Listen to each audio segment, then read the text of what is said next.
सरवरा शाह करीमा दस्तगीरा अशरफा।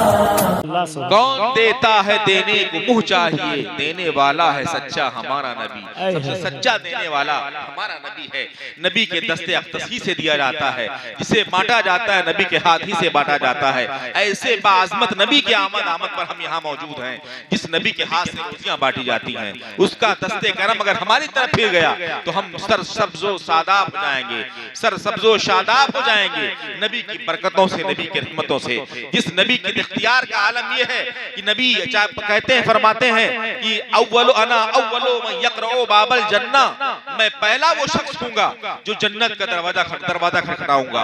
सबसे पहले जन्नत का दरवाजा खटखटाने और खोलने का हक मुझे हासिल होगा। सारी उम्मत के लोग मौजूद होंगे, सारे नबी मौजूद होंगे, लेकिन जन्नत के दरवाजे को सबसे पहले मैं खटखटाऊंगा, मैं खोलूंगा, और मेरे खोलने के बाद मेरी इजाजत से लोग जन्नत में जाएंगे। मैं अपने उम्मत के लोगों को जन्नत में दाखिल करूंगा, जिसे चाहूंगा जन्नत में दाखिल करूंगा, जिसे चाहूंगा जन्नत में जाने से मना कर दूंगा।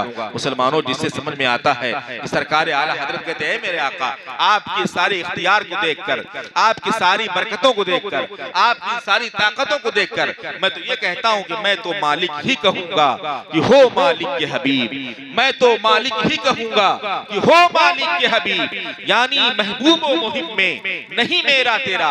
और नबीरे आला हजरत हुजूर ताजुश शरिया अली रहमतो व रिजवान जो वारिसे उलूम आला हजरत थे, वो अपनी जुबान में यूं गुनगुनाते हैं कि सैयदी सरकार आला हजरत ने तो नबी के इख्तियार को देखकर कहा था, मैं तो मालिक ही कहूंगा कि हो मालिक के हबीब। और मैं यूं अर्ज करता हूं कि जहां बानी अता कर दें, फरी जन्नत हिबा कर दें, जहां बानी अता कर दें, फरी जन्नत हिबा कर दें। नबी मुख्तारे कुल हैं, जिसको जो चाहे अता कर दें। नारे तकबीर, नारे रिसालत, मसलके आला हजरत हुजूर ताजुश शरिया। नारे तकबीर, नारे रिसालत। सुभान अल्लाह। नबी मुख्तारे कुल हैं, जिसको जो चाहे अता कर दें, जहां बानी अता कर दें, फरी जन्नत हिबा कर दें। नबी मुख्तारे कुल हैं, जिसको जो चाहे अता कर दें। फिर अर्ज करते हैं, जहां में उनकी चलती है वो दम में क्या से क्या कर दें, जहां में उनकी चलती है वो दम में क्या से क्या कर दें। अरे जमी को आसमां कर दें, सुरैया को सरा कर दें। दुनिया में मेरे आका की चलती है, वो पल भर में क्या से क्या कर दें। अगर चाहें तो जमीन को आसमान बना दें, और चाहें तो सुरैया जो सबसे बुलंद सितारा है उसे सरा जमीन के सबसे निचले तबके तक पहुंचा दें। ये मेरे नबी के इख्तियार का आलम है कि नबी जिसको जो चाहे अता करें, जिससे जो चाहे मना करें। उस नबी को अल्लाह रब्बुल इज्जत ने रहमतुल लिल आलमीन बनाकर भेजा है। तमाम जहान के लिए नबी को रहमत बना के भेजा है। मुसलमानों, इस आयत में अल्लाह रब्बुल इज्जत ने वमा अरसलनाका इल्ला रहमतल लिल आलमीन फरमाया। आलमीन ये आलम का जमा है, जिसके माने कई सारी दुनिया के होते हैं। आमतौर से हम बहुत सारी दुनिया नहीं जानते, हम सिर्फ दो दुनिया जानते हैं, जिसे दोनों जहान हम कहते हैं। और हम लोग अपनी जुबान में इस्तेमाल भी करते हैं कि अल्लाह दोनों जहान का खालिक है, अल्लाह दोनों जहान का मालिक है। अपने नबी को रहमते दो आलम कहते हैं, दोनों आलम की रहमत कहते हैं। लेकिन मुसलमानों, हकीकत ये है कि मेरे आका सिर्फ दोनों आलम के लिए रहमत नहीं है, बल्कि बहुत सारे तमाम आलम के लिए रहमत है। इसीलिए सरकार आला हजरत ने हज़रत रसूल पौनैन सल्लल्लाहु अलैहि वसल्लम के इस हर आलम के रहमत होने की तशरीह भी की है। आप गौर से सुने कि अल्लाह रब्बुल इज्जत ने इरशाद फरमाया, मैंने तुमको तमाम जहान के लिए रहमत बना के भेजा है। जिससे समझ में आता है जहान और दुनिया सिर्फ दो नहीं है।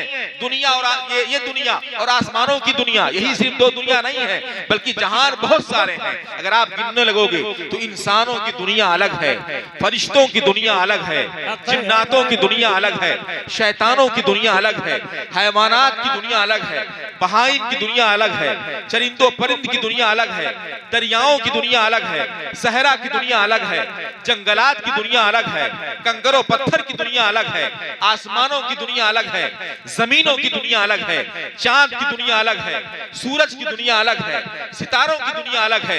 ये बहुत सारी दुनिया आपके सामने मैंने शुमार कराया, लेकिन मेरे आका की ये शान है कि अल्लाह रब्बुल इज्जत ने इन तमाम दुनिया वालों के लिए, इन तमाम जहान के लिए अपने नबी को रहमत बना के भेजा है।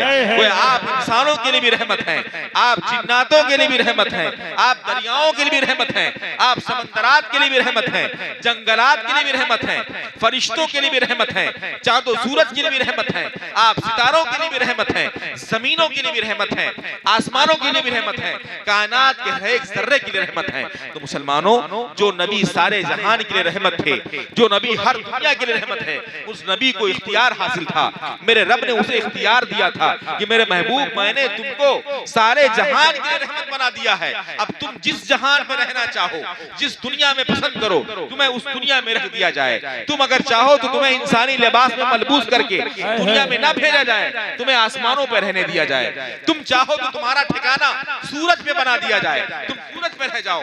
तुम चाहो तो तुम्हारा मस्कन चांद पे बना दिया जाए। तुम चाहो तो तुम्हारे रहने की जगह सितारों पर बना दिया जाए। तुम चाहो तो तुम्हें जन्नत में रहने दिया जाए। तुम चाहो तो दरियाओं के बीच जाओ, तुम चाहो तो जंगलात के बीच जाओ। तुम जिस जगह पसंद करो वही तुम्हारा ठिकाना बना दिया जाए। मुसलमानों, मेरे रब ने जो अपने नबी को इख्तियार दिया था कि तुम तमाम जहान के लिए रहमत हो, जहां चाहो वहीं तुम्हें रहमत बना के रहने दिया जाए, तो नबी अगर चाहते तो आसमानों में रह जाते, दुनिया में इंसानी लिबास में मलबूस होकर तशरीफ नहीं लाते, दुनिया उनके कदमों की बरकत से महरूम रहती, ये इंसानों की दुनिया उनकी बरकत और रहमत से महरूम रहती। मगर अल्लाह के प्यारे नबी ने अर्ज किया रब की बारगाह में, मेरे मौला, ठीक है मुझे इख्तियार है, मैं चाहूं तो आसमानों में रह जाऊं, मैं चाहूं तो इन फरिश्तों के बीच रह जाऊं, मैं चाहूं तो जन्नत में रह जाऊं, मैं चाहूं तो चांदो सूरज पर मेरा ठिकाना बना दिया जाए। लेकिन ऐ अल्लाह रब्बुल इज्जत, ऐ मेरे प्यारे माबूद, मैं इन ऊपर की दुनिया में रहना नहीं चाहता, मैं फरिश्तों के बीच नहीं रहना चाहता। फरिश्तों के बीच तो तबलीग में बहुत आसानी होगी, वो मासूम अनिल खता है, उनसे गलतियां होनी नहीं है, उनके सामने तो दीन पेश करना बहुत आसान है, उनके सामने तबलीग करना बहुत ही आसान है, वहां हमें कोई परेशानी नहीं होगी। मुझे खूब मालूम है अगर मैं दुनिया में जाऊंगा तो दुनिया में जाने में और तेरे दीन की तबलीग के रास्ते में मुझे बड़ी परेशानियां लायक होगी। मुझे कभी पत्थर मारे जाएंगे, कभी सर से खून बहेंगे, कभी जंग में मेरे दंदाने मुबारक शहीद होंगे, कभी मेरे रास्ते में कांटे डाले जाएंगे, कभी मेरे ऊपर नींद और गोबर और वझड़ियां फेंकी जाएंगी, कभी मुझे जादूगर कहा जाएगा, कभी मुझे गालियों से नवाजा जाएगा, कभी मेरे कत्ल की साजिश की जाएगी, मुझे तरह तरह की बातें की जाएगी, मेरे ताल्लुक से बदगुमानी फैलाई जाएगी, मुझे गलत कहा जाएगा। तेरे दुनिया में जाकर मुझे बड़ी परेशानियां होंगी तेरे दीन की तबलीग में। लेकिन मेरे रब, मुझे ये पसंद है कि मुझे आसमानों में मत रख, मुझे फरिश्तों चांदो सूरज पर मत रख, मुझे सितारों में मत रख, मुझे जन्नत में मत रहने दे।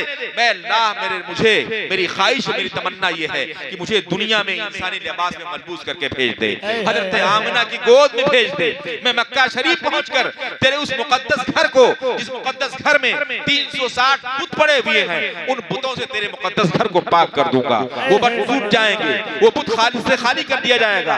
मुशरिकीन कुफ्फार की जमात से तेरा इलाका, तेरी दुनिया बसीरत जची बसी हुई है, गलादत से पुर है तेरे मां बंदे।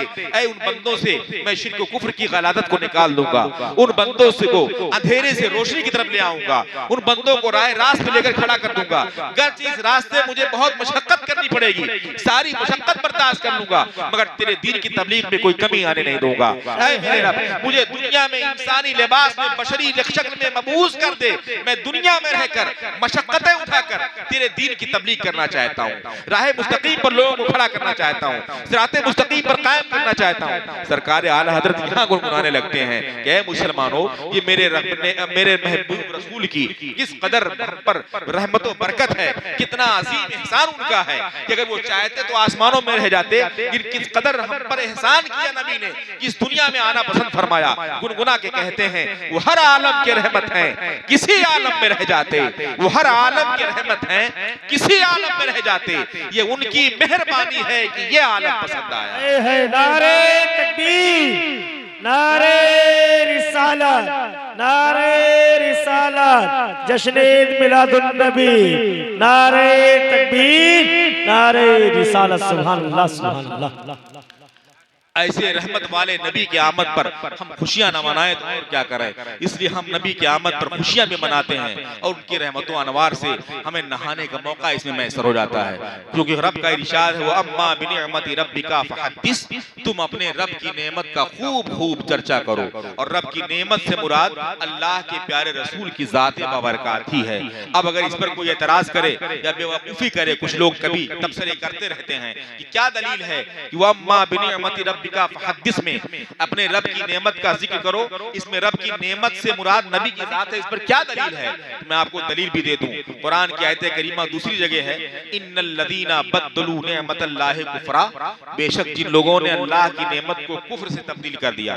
तो नेमतल्लाहि कुफ्रा में लफ्ज़ नेमत की तफसीर में हज़रत अब्दुल्लाह इब्न अब्बास, जिसे रासुल मुफस्सिरीन कहा जाता है, सबसे बड़ा मुफस्सिरीन का सरदार कहा जाता है कुरान की, वो कहते हैं यहाँ नेमत से मुराद नबी कौनैन सल्लल्लाहु अलैहि वसल्लम ही की ज़ात बाबरकात है, जिससे समझ में आता है इन्नल लदीना बद्दलू नेमतल्लाहि कुफ्रा में नेमत से मुराद नबी की ज़ात है, वो अम्मा बिनिअमति रब्बिका फहद्दिस में भी नेमत से मुराद नबी की ज़ात बाबरकात है। तो अपने रब की नेमतों का खूब खूब चर्चा करो। तो अपने रब की नेमत हम रसूल की आमद का चर्चा कभी जुलूस की शक्ल में करते हैं, कभी झंडे नस्ब करके, कभी लाइटों को लगा करके, कभी मजलिसे मिलाद शरीफ का इनेकाद करके अपने उस नबी की रहमत का चर्चा करके रब की नेमत का इजहार करते हैं। और रब की नेमत का चर्चा ही करने में भलाई है। हम इजहार रहमत करेंगे और अल्लाह की तरफ से, उसके रसूल की तरफ से हम पर रहमत व अनवार की बारिश होगी। मुसलमानों, इसलिए हमें इन बातों पर अमल करना चाहिए और निहायत ही अदब व एहतराम के साथ मजलिस मिलाद पाक का इनेकाद जरूर करना चाहिए। इस माह मुबारक में तो जरूर करना चाहिए। आम दिनों में जो बरकतें हैं वो हैं, इस महीने में अगर हम नबी की आमद का जिक्र करेंगे, नबी की आमद पर महफिल मिलाद का इनेकाद करेंगे तो उस पे और ज्यादा बरकतें रहमतें हमें मिलेंगी। मुसलमानों, इन बरकतों रहमतों का जिक्र करने के लिए आप उलमा को तलाशते हैं, हुफ्फाज और कुर्रा को तलाशते हैं, अपने इमाम को तलाशते हैं। आम तौर से रहमतों का जिक्र आम आदमी नहीं कर सकता। आपका इमाम जिक्र करेगा, आपका आलिम जिक्र करेगा, आपका खतीब जिक्र करेगा, आपका शायर शेर में जिक्र करेगा। और ये सारी चीजें जो कारखाना है, किस कारखाने से सारी चीजें हमें मिलती हैं? वो कारखाना मदरसा है। मदरसे से हमें इमाम मिलता है, मदरसे ही से हमें खतीब मिलता है, मदरसे से ही हमें नातखा मिलता है, मदरसे से ही हमें नमाज पढ़ाने वाला मिलता है, मदरसे से ही हमें दुआएं करने वाला मिलता है, मदरसे से ही हमें नमाज पढ़ाने वाला मिलता है। हम पर फातिहा, हमारे घर में फातिहा करने वाला मदरसे से हमें मिलता है। इसलिए हमें मदरसों की कदर करनी चाहिए, हमें मदरसों के ताउन में खूब बढ़ चढ़कर हिस्सा लेना चाहिए। आपका ये दारुल उलूम, जिस दारुल उलूम में आप बैठे हुए हैं, यहाँ भी दीनी तालीम होती है, यहाँ से भी इमाम निकाला जाता है, यहाँ से भी आपके लिए नातखा पैदा किया जाता है, यहाँ से भी अल्लाह और रसूल का जिक्र करने वाला पैदा किया जाता है। तो आप अगर इस आबादी के हैं, इस आबादी से करीब हैं, तो आपका ये मिल्ली दीनी फरीजा है कि आप इस मदरसे की देख रेख में बढ़ चढ़ कर हिस्सा लें, इस मदरसे का ताउन करें। मस्जिद खुदा का घर है और मदरसा रसूलुल्लाह का घर है। मस्जिद अल्लाह का घर और मदरसा रसूलुल्लाह का घर। मस्जिद में बंदे नमाज पढ़ने जाते हैं और मदरसे में अल्लाह के रसूल का मेहमान बनकर बंदे पहुंच करके नबी की रहमत व बरकत की दीन की तालीम हासिल करते हैं और दीन की तालीम हासिल करके नबी के दीन की तबलीग करते हैं। इसलिए मदरसा ये खुदा के रसूल का घर है और मस्जिद अल्लाह का घर है। जिस तरह अल्लाह के घर के बनाने में, उसे संवारने में, उसकी तौसीउ में, उसकी तज़ीर में आप दिल से, दिमाग से खूब बढ़ चढ़कर हिस्सा लेते हैं, इसी तरह रसूल के घर की भी तामीर और तरक्की के लिए आप बढ़ चढ़कर हिस्सा लें। अल्लाह इंशाअल्लाह मौला खूब बरकतें आपको अता फरमाएगा। इसलिए कि अगर आपने एक ईंट लगा दी, एक दीवार खड़ी कर दी, तो ये आपके लिए सदक़े जारिया होगा। अपने कुछ किताबें वक्फ कर दी तो आपके लिए सदक़े जारिया होगा। सदक़े जारिया उस सदका को कहते हैं जिस नेकी का सिलसिला हमेशा क़यामत तक कायम रहे। आपने मदरसे की तामीर करवाई, बच्चों को खाना खिलाया, किताबें मदरसे में दी, तो उस दीवार के नीचे, उस छत के नीचे बैठकर बच्चे तालीम अभी हासिल करेंगे। ये तालीम हासिल कर चुकेंगे, ये जाके दूसरों को तालीम देंगे, वो तीसरों को तालीम देंगे, वो चौथों को देंगे। ऐसे तालीम का सिलसिला क़यामत तक चला जाएगा और आपको सवाब मिलने का भी सिलसिला क़यामत तक चलता रहेगा। आपने एक मदरसे का थोड़ा सा ताउन किया है, उस ताउन से क़यामत तक आपको सवाब मिलता रहे, ये अजीम और सुनहरा मौका है। इसलिए आपको चाहिए कि मस्जिद के साथ साथ मदरसे की भी ताउन में आप खूब बढ़ चढ़कर हिस्सा लें और मदरसे को जिस बात की जरूरत हो आप उनसे पूछें। बच्चों की तालीम की जरूरत हो, बच्चों को खाना खिलाने की जरूरत हो, तामीर की जरूरत हो, कोई और जरूरत पेश आए तो रसूल का घर समझकर आप इसको बनाने में, इसको तरक्की देने में खूब तगोदो करें, खूब मेहनत मशक्कत करें। अल्लाह इसका अजरे जजील आपको अता फरमाएगा। अल्लाह ऐसा अजर अता फरमाएगा जो दूसरे और आम नेक कामों में आपको अजर नहीं मिल सकता जो इस नेक काम में मिलेगा। इसलिए कि इस नेक काम में अमल करना मैंने बताया सदक़ा जारिया हो जाएगा। इसलिए कि यहाँ बैठकर बच्चे पढ़ेंगे, किताब में पढ़ेंगे, आपके दिए हुए चावल दाल आटे से खाना खाएंगे, वो खाना खा के पढ़ेंगे, पढ़ करके जो नेमत हासिल करेंगे उस नेमत को फिर जब दूसरों को बांटेंगे तो आपके खाना खिलाने की बुनियाद पर उस दिन जो उन्होंने तालीम हासिल की है, जो सवाब मिला आपको, उस सवाब का सिलसिला क़यामत तक आपको पहुंचता रहेगा। उनके बाद दूसरे खाना खा के, उनके बाद तीसरे खाना खाएंगे, उनके बाद चौथे खाना खा के पढ़ाएंगे। इस तरह से खाना खाने का सिलसिला और पढ़ाने पढ़ने का सिलसिला जब जारी रहेगा तो आपको बाज़ाब्ता सवाब मिलता रहेगा। इसलिए आपकी ये जिम्मेदारी है कि आप अपने मदरसे के ताउन में बढ़ चढ़कर हिस्सा लें। जो जरूरियात हो उनमें आप कंधे से कंधा मिलाकर मदरसे चलाने वालों के साथ रहें। इसमें अल्लाह रब्बुल इज्जत आपको दारें सरफराज फरमाएगा। दुआ है मौला करीम हमें इस माह मुबारक का सदका अता फरमाए और इस माह मुबारक के सदक़े तवस्सुल से हमें नेक काम करने की तौफीक रफ़ीक अता फरमाए। अपने मसाजिद और मदारिस की हिफाजत करने, उनके तामीर और तरक्की में बढ़ चढ़कर हिस्सा लेने की तौफीक रफ़ीक अता फरमाए और नबी की आमद के सदक़े में हमारी तमाम मुश्किलात हल फरमाए। आने वाली बलाओं मुसीबतों परेशानियों से हम सबको महफूज व मामून फरमाए। आने वाली मसरतों शादमानियों खुशियों से हमारे दामन को भर दे। सबसे औला व आला हमारा नबी, दोनों आलम का दूल्हा हमारा नबी, सारे ऊंचों में ऊंचा समझिए जिसे, उस ऊंचे से ऊंचा हमारा नबी, सारे अच्छों में अच्छा समझिए जिसे, है उस अच्छे से अच्छा हमारा नबी, जिनके तलों का धोवन है आबे हयात, है वो जाने मसीहा हमारा नबी। बुझ गई जिसके आगे सभी मशालें, शमा वो लेकर आया।